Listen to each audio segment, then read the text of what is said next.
it's ridiculous that you have people asking you to come on their podcast, and then now in turn they're asking you to, push their own agenda. That's insane. Yeah, I mean, I understand it. Like, there is a bit of a stigma with going to school in Canada versus the States when you're an athlete, and I guess a lot of the high school students, they want to have like that signing day at their school, and they want to tell everyone that they're D1 or whatever. But I mean, there's lots of great opportunities in Canada, and for me, I wasn't even sure if I was gonna race like track and cross country for my university that I went to, so I didn't want to commit to a team because I didn't know if it was that was going to be best for my triathlon career. And so I stayed in Canada, and it's worked out really well for me. Yeah, to give you context, I went through that exact same thing going down for golf. I was considering going down to the States, blah, blah, blah, whether East Coast, West Coast, whether NCAA wasn't a consideration, whether it was worth it. It costs a heck of a lot of money. It's an insane amount of work to go through all that, traveling farther away from home just to get that one national letter of intent picture on your Instagram, right? Like that's, half the people were doing it for that. But what did you find was like your determining factor then to stay in Canada? Like you could still compete at that same level and still represent your country ultimately, right? Yeah, I mean, it probably would have been a little different if triathlon was a big NCAA sport in the States. For women, it is an NCAA sport, but for men, it's just a club sport right now. So really the opportunities are pretty limited, and I definitely wouldn't be full ride and wouldn't be at a very higher tier university. So for me, my education was the big driving factor and where I wanted to go to school. I always knew that, sport is part of my life, but it's not the only thing. And there's stuff I want to accomplish in my life outside of sport. And I don't think I'll ever be fulfilled with just doing sport. So yeah, I just picked the best school for me. And my mentality was I'm just going to make sport work wherever I went. And that ended up being Western, and here we are. I like it. That's cool. What, man, well, now that we're on that topic, what are those things that you want to do in life? Let's go big picture, big scope here with Liam Donnelly, triathlete. Yeah, I'm still trying to figure that out, I guess. I'm in business school right now, so there's a lot of different paths you can take through that. I'm really interested in kind of the intersection between data and entrepreneurship. So I think that when I am done with sport, that entrepreneurship will kind of be my way back into the corporate world without any work experience. I'm actually working on building a company right now, really early stages, but yeah, I like to have lots of things on the go. And like I said, I don't think I'd ever really be fulfilled if I didn't have multiple things on the go. Yeah, totally. I'm the exact same way. You start get a little stir crazy if you don't have projects on the go or things to talk about. Can you talk about this early business at all? Give us some insight. What's it called? What's it about? Yeah, I'm still trying to build the product. I'm not actually sure if I'm going to be able to build it, but basically I'm thinking I'm going to call it Strident. And it's going to be really cheap, accessible, custom training programs for triathletes and runners. Because right now, pretty much the two options are either you can get a free online program that's not custom at all, or you can go to a coach and it's great, it's custom, but it's pretty expensive. And that kind of isolates a huge gap in the market where people are looking to have these custom training programs, but they're not trying to drop $100 a month or whatever. So yeah, I'm just trying to basically commodify the custom training program scene. Dude, I love it. That's awesome. And it'll be a little bridge in the gap for that between, getting that full scale one-on-one type of training compared to just a generic, boilerplate. Here's what to do: run 100K, swim a 5K, and whatever, right? Exactly. Yeah. So let's give the listeners a bit of insight, context as to who you are, what triathlon is, sprint versus short again and fast. Give us a bit of insight as to who Liam Donnelly is, how he got into triathletes, and what it's all about now. Yeah, so I'm 21 now. I did my first triathlon back when I was 11 after I watched the Beijing Olympics, and I watched Simon Whitfield get silver on SportsCenter. And yeah, I had always been kind of good at running and the endurance part of sports. I had been playing hockey and soccer, and I always found that I got better as the game went on. So I decided to give it a shot. I didn't know how to swim at that point, so it was a steep learning curve for me. I did 4 triathlons that year, and I ended up winning all of them. And I thought, oh, okay, like this might be something that I could be good at. So it kind of just slowly progressed. I joined a club when I was, I don't know, 12 or 13, and then kind of going into university, joined like the Western varsity cross country and track teams, and then started working with a triathlon coach. And yeah, now 21, I've been to multiple championship races, like North American championships, Pan American championships, world championships. And yeah, now racing at the senior level, just trying to make it work as a career now. Yeah, it's how is it as a 21-year-old competing against you're in the U23 division.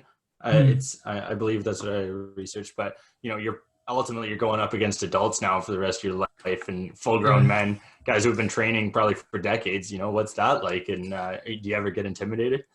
Yeah, it's definitely tough. I mean, triathlon is one of those sports where you peak a lot later in your career, like late 20s, early 30s. And when you go up to the Ironman distance, even like late 30s, people really hit their peak. So it's tough when you're young. Like there is a definite gap between the younger guys and the older guys. So for me, it's really been a long-term game, kind of trying to back myself and, just kind of work through the process and kind of trust that in the end, like I will keep stepping up. So I actually made my senior debut when I was 19, and I got absolutely smacked. That was a big wake-up call because I had been doing well in junior racing, and then moving up that senior levels, it was a big wake-up call. So it's been getting better. I'm learning how to race with the older guys. It's definitely different racing.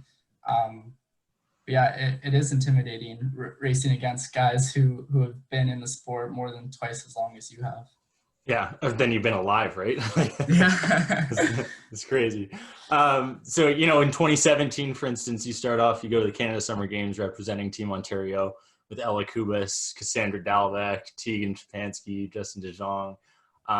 You dominate on the hottest day, you cross for bronze.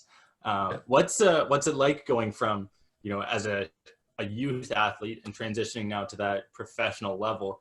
What have you gained along that journey that is, over the past 5 years, and how have you grown as an individual from that? Yeah, I'd say the biggest thing with those kind of like breakthroughs in my career is it really gives me the validation that kind of the belief in myself and the potential I think I have can actually be translated into results. And until you start to get those results on the national and international stage, like it is difficult to kind of see the light at the end of the tunnel, and those are the moments that keep you going. So when I went to Canada Summer Games, that was like the first time I'd ever been on a national level podium. And these are guys who go on racing against guys who go on to get like top 10 at world championships. And you realize, oh my God, like all of a sudden you're there, you're with the guys that you look up to. And the same thing goes like when I made my first world's team. It was like I was training a few days before the race, and like in the lane next to me is the double Olympic champion, and it's like, oh my gosh, like I'm here. So yeah, you definitely for me, like I've always had a lot of confidence in myself, but when you start to have those results, it is really, really encouraging that like you're on the right path, and maybe your belief in yourself is actually translatable into results. For sure. And you're getting results both on the track and as well in the classroom. You're all academic Canadian. So that's got to help the confidence, not only when you're on, competing in your sport, but then in addition, when you've got that confidence that, you always can fall back on the fact that you're an intelligent human being, right? Yeah. And with triathlon, a lot of people don't go to post-secondary school, or they do it either part-time or online. So I'm really the exception, not the rule in triathlon.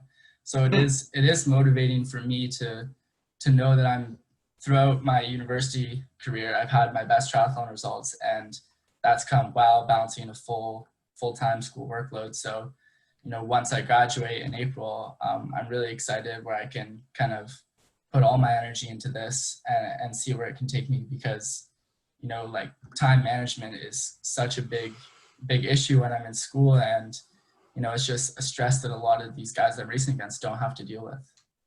Yeah, for sure. And but I think that's going to benefit you long term, man. I think don't it's worth the grind now, especially long term, and it's going to benefit you tenfold, right? What do you do as far as your time management? How do you learn?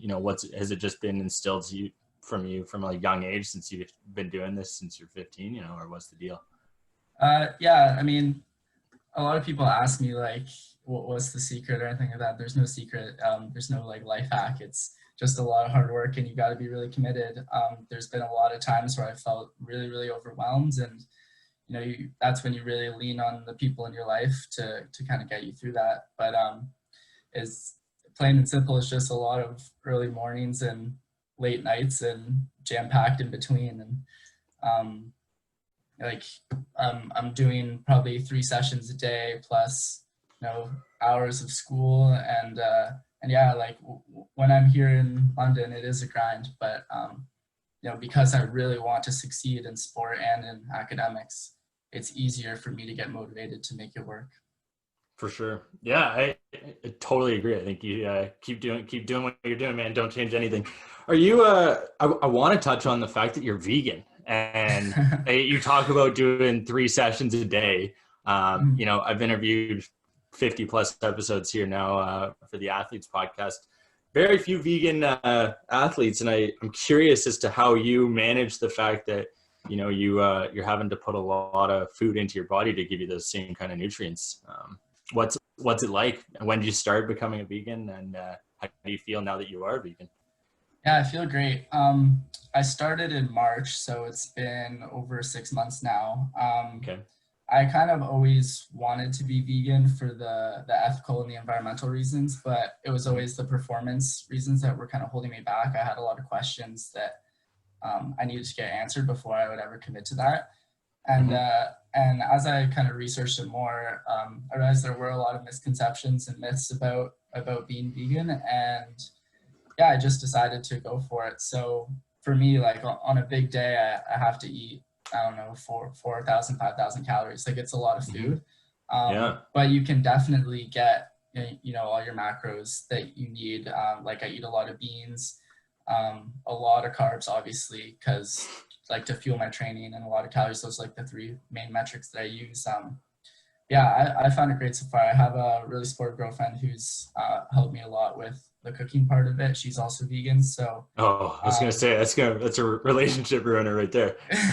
Yeah, so it's been great, honestly. Like I'm not trying to push it onto anyone. I know when I wasn't vegan, someone trying to be an evangelist to me wouldn't have really worked. But I encourage everyone to like at least look into it.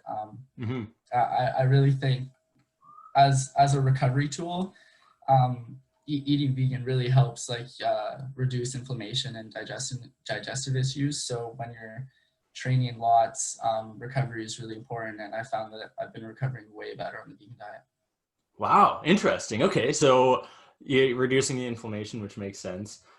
What's your macro split like? What are you trying to hit for your carbs, proteins, and fats? Yeah, I don't track anything. Okay. Because I'm training so much, I pretty much just eat as much as I can.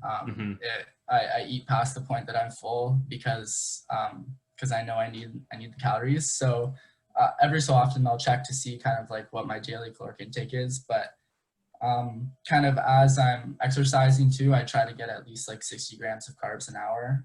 That's kind of the magic number for me. And then other than that, I don't really track it. I just eat like a very balanced diet, and I kind of just let that take care of itself. I take B12 supplements because that's hard to get on a vegan diet, and I take iron pills. But other than that, it's all just eating good food, and like I'm not worried about my macros at all. Yeah, that is one of the, you get into the all bunch of fad diets, whether you're doing keto, whether you're doing XYZ. So many people get dialed into what they're eating and, how much they're eating. But when you're eating a vegan diet and you're eating clean and healthy and you're not putting other random stuff into your food, you can basically put whatever you want into your body and it's going to fuel you well, right? Yeah. My concern would be like your protein intake, for instance. If you're doing 3 training sessions a day, obviously you said you're eating your beans and stuff, but that's man, like even if you're sitting at $1.60, $1.70, like you got to get in that 100 grams of protein, I would think, at a minimum, especially for the amount you're training, right? Yeah, I'm sitting at a buck 40, so Okay, triathletes are a little leaner. But yeah, um, yeah. for me, like it's really just frequency is really important. So obviously, I'm not going to eat a steak with 40 grams of protein or whatever. But if I can consistently get like 20 to 30 grams like multiple times a day, Yeah. that's not an issue for me. And like you have your 3 meals, and then I have like a smoothie pretty much every day, which has got another like 25 grams in it, and then like lots of snacks, nuts, that kind of thing. Nice. I'm pretty sure I'm covered, which is I think one of the big misconceptions about being vegan. Yeah, for sure. What protein do you use? I don't use like any protein powder. I get Oh, it all no way. from I get it all from food. So a lot of peanut butter, Okay. um, a lot of oatmeal, a lot of grains. Like they have more protein than you realize, Yeah. and then obviously lots of beans. So I pretty much have like a can of beans a day. And I Nice. know some people can't stomach that. I have zero issues with that though. Sweet. Good for you. Well, man, I'm happy that it works for you. That's awesome. And did watching the movie Game Changers throw you and it just push you right over the edge, or what was the final straw?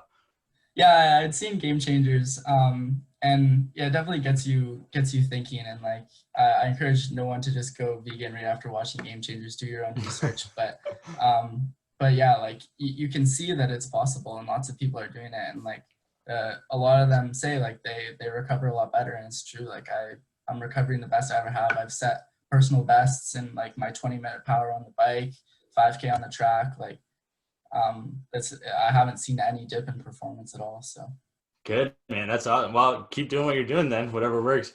And that's the cool part, is the fact that you've figured out kind of what works best for your body now at 21 years old. Obviously, you said triathletes, they just get better with age, right? You get more practice, you're finding your craft. So you got a lot of time to progress and continue to just dominate and represent Canada. How cool would it be to obviously you've been representing Canada now, but you get to those world stages. How cool does it feel to put on that maple leaf? it's a pretty crazy feeling, especially like at a world championship. Triathlon's a really cool sport where the elites race at the same, well, not the same time, but like the same festival kind of as the age groupers. So Mm. when you're at the course, all the age groupers are there watching, and Canada always has a huge contingent at these world championships. So you get so many cheers. They have no idea who I am, but they see the Canada on there, and they are just like lighting it up for me. And actually, like it's one of my dreams to race a world championship on home soil. And in 2020, it was supposed to be in Edmonton. Mm. Obviously got canceled because of COVID, but we found out that it actually is still going to be in Edmonton next year. So that's one of my big goals, and honestly can't think of anything better than putting on the maple leaf in Canada. Yeah, dude, that'd be incredible, and especially being able to do it on home soil. That's something else, right? It was between Bermuda and Edmonton, right? Yeah, so they're doing some of the age groups and distances in Bermuda and some in Edmonton. So for the U23 Worlds, it's going to be in Edmonton. Right. And it brings up an interesting point of the fact that this sport brings you all around the world. You're going to Brazil, you're traveling down to the States, you're in Australia, the Gold Coast. Where's the coolest place you've ever been to train, compete? Mm. I would say Australia is probably the Yeah. coolest. They've got an amazing sport culture there, and it is really, really kind of like one of the meccas of triathlon in the world. So it was my first and only world championships that I've been to. So that kind of added to it. But yeah, just being there, the long flight kind of adds a little extra drama. And yeah, I wish I was able to stay there longer, but I had to get back to school. But that was definitely the coolest place I've ever been. It's interesting when we see different countries around the world, and athletes get the privilege of being able to travel. Obviously, not right now due to the circumstances that are on in the world. But that's one of the best parts about sport, I find, is the fact that you bring these amazing, incredible specimens, really, of human beings. Everyone's coming together and competing on a world stage or a national stage. Like that's the tip of the iceberg for me as far as how cool athletics can become. And obviously you get to see it. Is there any groups of individuals in particular that you found are the best people to be around, train with? Any specific country that you found was awesome? Yeah, you definitely like get to know your competitors a lot. It's kind of weird because you only see these people all around the world, but you kind of all congregate, and it's fun to race them. You don't see them any time other than that. But I've definitely found that like the people in like Pan America tend to like we race each other a lot, like in the North American scene and stuff like that. So like I've become really good friends with like some of the Mexicans that I've raced over the years, and the Americans as well. And then obviously the Canadians are really tight knit. But yeah, it's fun. Like at a lot of these races, there's always an after party, and you get to meet all of the athletes from all the different countries. And yeah, we at all these races, all the finish line is always blue carpet, and it's often called like the blue carpet circus. It's just traveling around the world. So yeah, it's fun to see all the familiar faces. Yeah, and all the after parties are just strictly waters, amino acids, making sure you're recovering properly, right? Oh yeah, of course. So it's funny. I mentioned the fact the Dodgers Rays Tampa Bay's World Series is on right now. The Rays are up 1-0. Game 6, the Dodgers lead 3-2. Could be a World Series champ today. What's you follow any other sports in particular? Yeah, I'm more of an Instagram fan these days when it comes to sports. I just like watching all the highlights, and we were big into the NBA Finals when it was happening. I was just talking to my friend actually about the World Series, and we're both cheering for the Rays because they knocked out the Blue Jays. So, Yeah. if we're gonna lose to someone, it better be the champions, right? Yeah, But that's a yeah, good point. I used to Yeah. be a huge sports fan, and now as I've gotten more and more specialized in my sport, I found that my interests become a little more specialized too. So I'm really into like the track and field, running, cycling scene. Yeah, it's tough. I mean, I'm the same way. Like I freaking hosted podcast interviewing athletes, and I don't even watch that much sports, right? Like Instagram has made it easier to stay up to date on highlights and stuff. So getting back to triathlon and triathletes specifically, you've got 3 sports that you've got to train for, and swimming, running, and biking. Do you find them any more difficult, one sport than the other? Do you have to train harder for one in particular? And how do you attack that, given that you've got basically 3 sports that you need to master? Yeah, it's a tricky mistress for sure, because each of the 3 sports have their own kind of training philosophies and training structures. When you look at like the specialists, so trying to fit all of those philosophies into one plan while still managing your fatigue is really what makes triathlon really unique. There's not one way to train, and there's not one way to race. So for me, my week kind of looks like 6 swims a week, 5 rides, and 7 runs, and then 2 strength and conditioning sessions. So yeah, usually about 20 sessions a week. And within those sports, I would say about 2 like key sessions a week for each sport. So like where we're going really hard, and then the rest are either like strength work or just like easy recovery. And so yeah, it's a lot of volume for sure. And that's one of the trickiest parts of triathlon is kind of having all these pieces of the puzzle and trying to fit them together in a way that works for you, because what works for me is not even going to work for my teammates. So it is a really individual program. Yeah, and I'm just to give some context for the viewers as well. What's the distance that a typical race, each of those sports you have to fit in, and then to take that one step further, you don't train the same, like as a CrossFitter doesn't train CrossFit the same day every day to get better. They do different things. So how are you? For instance, if you're typically in a race, you've got to run 40K or whatever it is. You're not doing that on a day-to-day basis. So how does that training split look like as well? Yeah, so the racing I do is in the Olympic pathway. So I do sprint and Olympic triathlons. A sprint is a 750-meter swim, a 20K bike, and a 5K run. So it takes about 50 minutes, 55 minutes, depending on the course. And then an Olympic distance is double that, so 1,500, 40, and 10, which takes about like an hour 45, an hour 50. So I don't race in Ironman or half Ironman. what a lot of athletes end up doing is after they retire from the Olympic distance racing, they move to the long course racing. As you get older, you get stronger and less fast, so it tends to actually line up well with your strengths as you age. And then for the training, yeah, we definitely.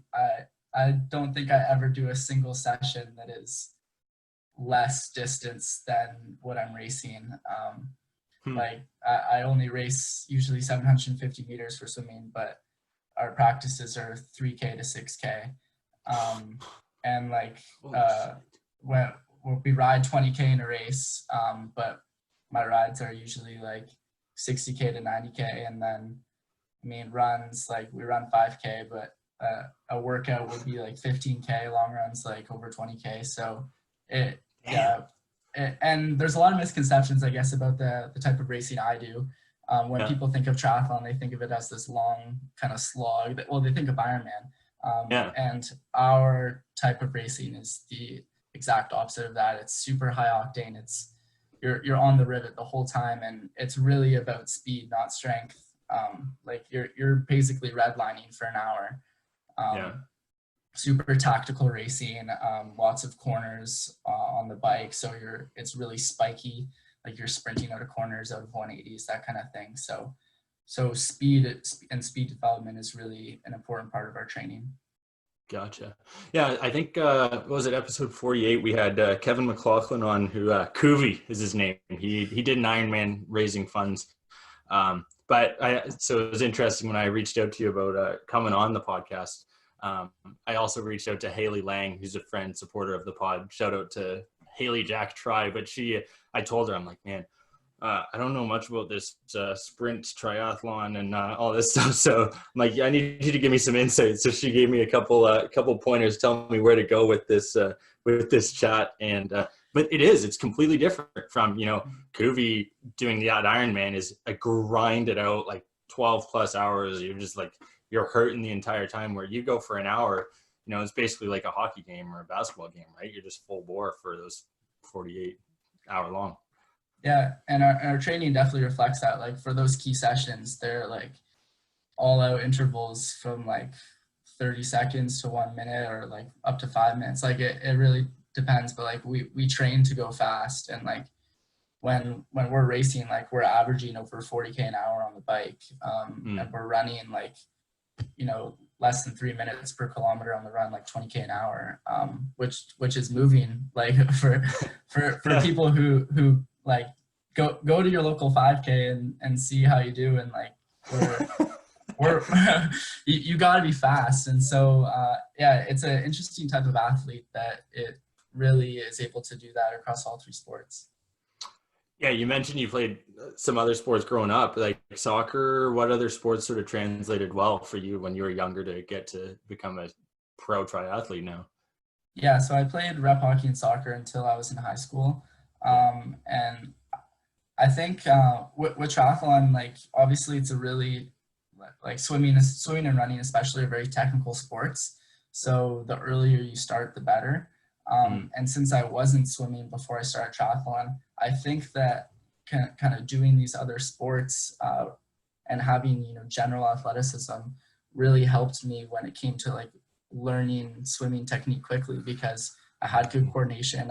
I kind of had good body control, and I'm used to like telling my body what to do and like trying to get feedback from my own body. And if you're not, one of those kids who got thrown in swim team when they were 3 years old, like it's tough to pick up like those technical skills later on.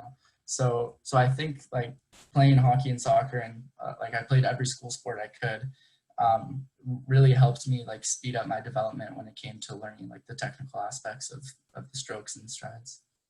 Yeah, anytime you're able to get your central nervous system firing and you get your hand-eye coordination working, like those, that's what ultimate athleticism and becoming an amazing athlete comes down to, right? Like, you can have a lot of guys that can lift some heavy weights or run a mile long, but it's, bringing all of those things together to form a complete package. That's where it really comes together, right?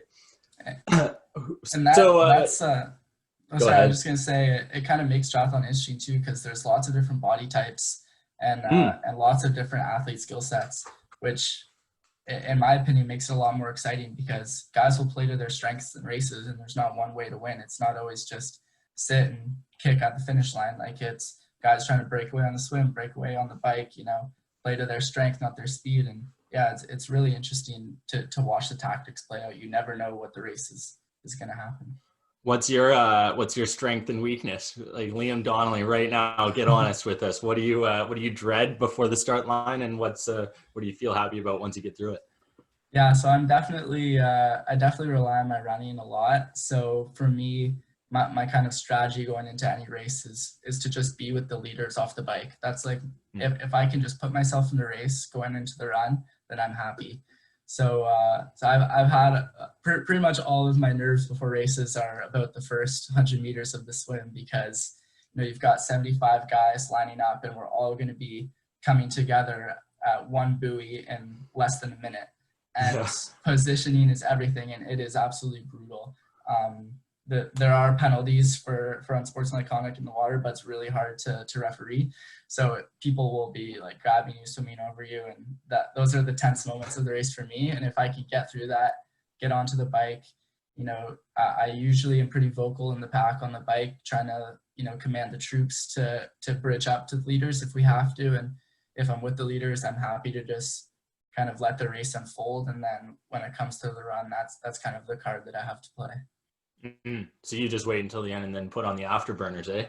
Yeah, it's kind of crisis management until then, and then my time to shine. That's a unique way. That's like approaching the way you approach golf. You're just like, let's get through this hole one time, get through it a little bit at a time, and then you fire off at the end. Interesting. Go ahead. I was just gonna say, as I get stronger in swimming and cycling, I'm able to kind of lean on those skill sets a little more. So, maybe try to get in a breakaway on the swim or on the bike, be open to it, because, if you can be with 3 guys coming off the bike instead of 10, that increases your chances of winning by a lot. So, I'm not always, as I get stronger, I'm not always just content to sit in the pack. But. Yeah, for sure. Good call on that one. When you're training and competing in different environments, for instance, like we touched about the fact your girlfriend's here from BC. Are you going and trying to adapt to the where you're going to be competing, doing some elevation training, changing that up as far as how your body reacts to it, or do you typically train in one style and one environment, and then hopefully you're not struggling once you get to wherever you're going? Yeah, I typically my training's based out of Guelph, and I typically try to stay there until about like a week before the race. Maybe we'll go to the race location. But what is really important is kind of looking in advance at the course profile and knowing what to expect and training for that. So back in 2018, when I was preparing for the Pan Am Champs in Brazil, we knew exactly what the course looked like and what the demands of the race were going to be. And we knew on the run, for example, it was 2 laps, and it was pretty much straight uphill on the way out and downhill on the way back. So in training, we were doing, I think it was 6 by a kilometer, and we found a 1K long hill, and on the first rep we would go up, on the second rep we would go down, and getting kind of used to that, kind of the demands of competition and what to expect. Like, if we know there's going to be a 90-second long hill and that's going to be the critical part of the race, then we're going to be doing 90-second hill reps. Really understanding the course profile beforehand is good for training, but when it comes to like actually being at the venue, we go there, like I said, about a week beforehand. There's always course familiarizations, and you can kind of look to see if there's potholes on the road, which corners are going to be tricky at speed, and that kind of thing. But at that point, the preparation's done. It's just kind of getting the body rested and ready to fire. Yeah. And you brought up the fact, like, Guelph there. Can you tell me a bit about this Guelph triathlon project? I saw that. I just didn't get a whole lot of info on it. Tell me, and the listeners, more importantly, a bit about the Guelph triathlon project and what it is. Yeah, for sure. So I was self-coaching myself from probably grade 10 to the end of first year university. And at that point, I was going into my last year junior. Yeah. Damn. I was training with the track team and swimming with the swim team and sometimes cycling with cycling club. So I did have like some coaching structure, but kind of the big picture I was balancing myself. But then I was going into my last year junior and I really wanted to make the world championship team. So I decided to kind of put my faith in a coach. And for me, there was really only one person that I was going to consider, and that was Craig Taylor, my coach now. So kind of the history of the Guelph Triathlon Project is it used to be one of two national performance centers. There's one in Guelph and one in Victoria. And then the one in Guelph got its funding cut, but the coach, Craig, and most of the athletes, they all stayed there. And it just kind of became a private club known as the Guelph Triathlon Project. So, I mean, he's coached multiple Olympians, Commonwealth Games, Pan Am Games, athletes, and they're my teammates. So it was really, it's a 20-minute drive from my parents' house. Like, it was a no-brainer for me that this is the place I wanted to be. And he I can't say enough about my coach, Craig. He is just his wisdom in the sport and his knowledge and his lack of ego is like the perfect compliment for me as an athlete. And yeah, I can see myself working with him for a very long time. That's awesome. That's so important, finding a coach that, you know, you can understand, that understands you more importantly, and you can be open with, right? That's one of the biggest things a lot of athletes struggle with, the fact that they don't necessarily have someone that they can talk to. Sure, they might have a relationship or family members, but having that external voice to just listen to is huge. Have you seen the Netflix documentary series on it's called The Playbook? No, I haven't. Oh, so good. Highly recommend it to anyone listening. But I've talked about it before previously. They go through, basically talk with coaches from a variety of different sports, whether it's U.S. national soccer team, Doc Rivers from the Celtics and formerly the Clippers. Like, really good insight on coaches, right? Because that's one of the things a lot of people don't take into consideration, the fact that, you know, a coach is probably just as important, if not more important, than making sure that your training and diet's all good, right? Just having someone to give you that focus and end goal. So important. And especially in triathlon when there's so much training, when I was self-coaching, like I was pretty much taking it day by day and just smashing it every day. And as I got older and, you know, started adding more volume and more training, you can't do that. There needs to be a big picture. And if I had trained the way I was training back in high school, now with the volume I'm doing, I would get injured so quickly it wouldn't even be funny. So having someone who's seen it all before, and not just in training and racing too, like he's gone through Olympic qualification, he knows the process, has been like so crucial for me. Yeah, definitely. Well, I'm glad to hear it. So, you know, you touch on big picture. As we wrap this up, where's Liam Donnelly looking 5-10 years down the road? What's the big picture for you as far as career is concerned? Yeah, so I'm going to be pursuing sport after school. It is tough seeing all of my classmates in business school, you know, getting these big contracts at these big firms. But this is something that I really want to pursue, and I'm not going to have any regrets about that. I think for any triathlete that does the type of racing I do, the Olympics are the pipe dream. So really for me, I'm looking at 2024 Paris and 2028. It was really cool though. I got put on the short list for 2021 by Triathlon Canada. So it meant I had, like, I guess that pretty much there's a very slim possibility I was going to go, but there was a possibility. So I had to go through the process of getting my accreditation and, you know, my sizes for the clothing and stuff like that. And going through that intake process was a really, really cool moment for me because, you know, the Olympics have been a dream of mine for so long, but it's always seemed so far away.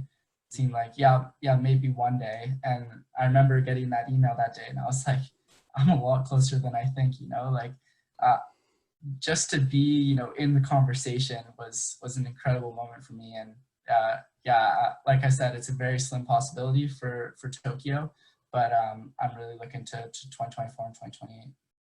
Yeah, well, first of all, congratulations, man. It's a huge accomplishment just to be on that short list, right? As a 21-year-old, you've clearly proven yourself, and obviously now the national levels of taking notice. So hopefully you can continue dominating on that level and making Canadians proud, right? At the end of the day, that's what it's all about. And it'd be really cool to see you up on there, and then we'll get you on the pod afterwards to talk all about winning Olympic medals for Team Canada.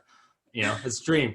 But I think it's interesting you touch on the point about having a sport dream, and you've got other friends who are going through and they're signing contracts with big firms and whatever. And I'm in the same process right now. I got a whole bunch of friends going through I'm 2 years ahead of you in that sense, where everyone else has already kind of got those jobs. And don't get me wrong, I've got a full-time job, but man, I want to do a podcast full-time.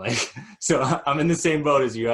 It's a pipe dream, but you gotta, if you love something that much, you gotta pursue it, right? And dive into it. It's a passion project. Yeah, I totally agree. I've had some pretty great mentors that have all given me the assurance that this is the right path. Who have gone the corporate route after sport, and they all wish that they had stayed in sport even longer. So I really don't think I'm going to have any regrets, and I don't think you should either. I appreciate that. Yeah, dude. We'll just keep grinding together. We'll do your annual check-in. Yeah, there we go. 100%. It's done now. I'll come run 500 meters with you or something. One of the last question we wrap every episode with, and kind of our end goal with the Athletes podcast, is basically providing knowledge to the next generation, to athletes in general, veterans, XYZ, moms, dads, people who are just trying to stay in shape, whoever's listening. But to provide insight as to what you would give as the best piece of advice as a professional triathlete now, and what would you give to the listeners? Yeah, it's cool because for so long I was the next generation, so it's cool to be kind of paying that forward now. But for anyone listening, I would say you really can't be afraid to fail. I feel like so often we don't pursue things because we're worried that it might not work out the way we want it to, but really that's only, if you don't pursue it, that's only guaranteeing that it's not going to work out. And if you at least give yourself a shot, I don't see how anything worse than not going for it could happen. For me, I think some of the best decisions in my life have been decisions that I was kind of on the fence about even pursuing, and it worked out completely in my favor. So I would just encourage anyone not to let the fear of failure stop you from pursuing whatever you want to pursue. Damn, the 21-year-old dropping the mic and providing the knowledge. That's awesome. Way better than a lot of the answers we've had from people much older than you. That's why you gotta love youth, It's the best. That's awesome. Well, Liam, I appreciate you coming on the Athletes podcast, man. I hope you enjoy the rest of your Tuesday evening. We're dropping this now. It'll be coming out on Thursday. The Rays are still up 1-0. Who knows what's going to happen in the World Series, but we do know that Liam Donnelly is going to be a significant factor running, swimming, and biking for Team Canada. Thanks again, man. Really appreciate it. No, the pleasure's all mine. Thank you. We'll talk to you again soon on that annual checkup, Sounds good. Peace out, Athletes podcast listeners.